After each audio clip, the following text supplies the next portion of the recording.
Steve has a six-pack. Steve just got promoted. Steve's breakfast looks like a magazine cover, and his morning routine has a cinematic soundtrack. Steve knows this because he checked. Twice. Before his own eyes were fully open.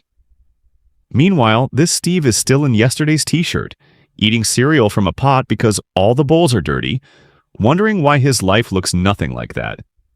Here's the problem. Steve isn't comparing himself to the people in his actual neighborhood. He's comparing himself to every person on the entire planet. Highlight reel, curated, filtered, optimized for maximum envy. And Steve's brain? It thinks it's all real. Part 1. The Comparison Trap. Steve's brain was built for a small circle, maybe 150 people. That was the original social group. Steve could look around, see where he stood, and feel okay about what he had. But now? Steve's phone gives him access to 8 billion people. Instantly. The richest ones. The fittest ones. The ones whose relationships look like a movie trailer. Steve was never designed to process that much comparison data. His brain short-circuits.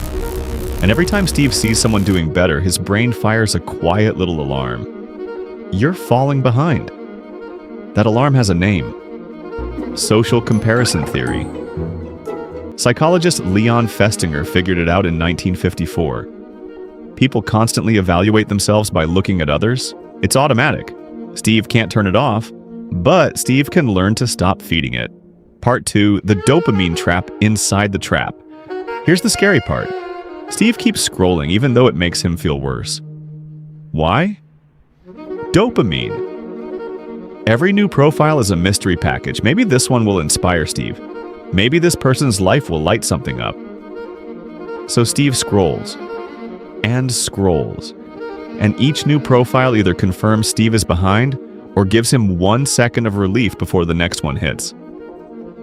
It's not inspiration. It's a slot machine with someone else's highlight reel.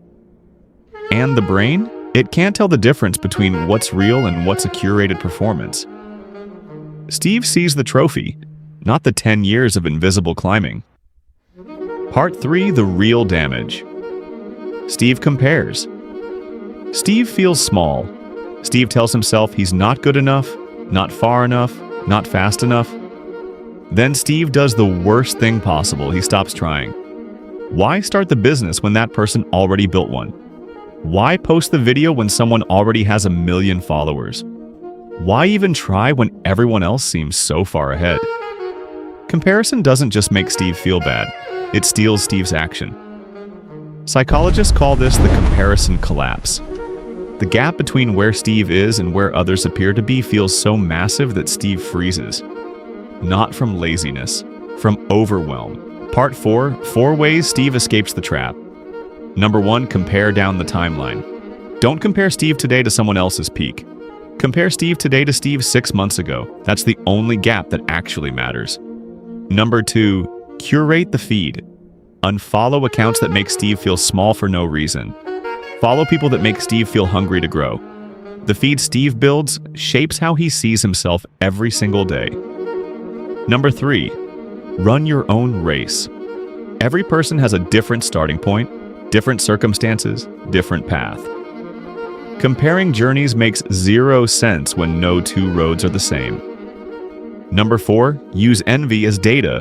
When Steve sees someone and feels that sting, don't shame it. Ask, what does that tell me I actually want? Envy is a compass, not a verdict. Part 5, the only comparison that counts. Steve will never win the infinite comparison game. There will always be someone richer, someone faster, someone further ahead, somewhere on the internet. The only person Steve needs to beat is yesterday's version of himself. That's the only race worth running. Steve says thanks, like this video. Toss him a subscribe, it keeps the journey going.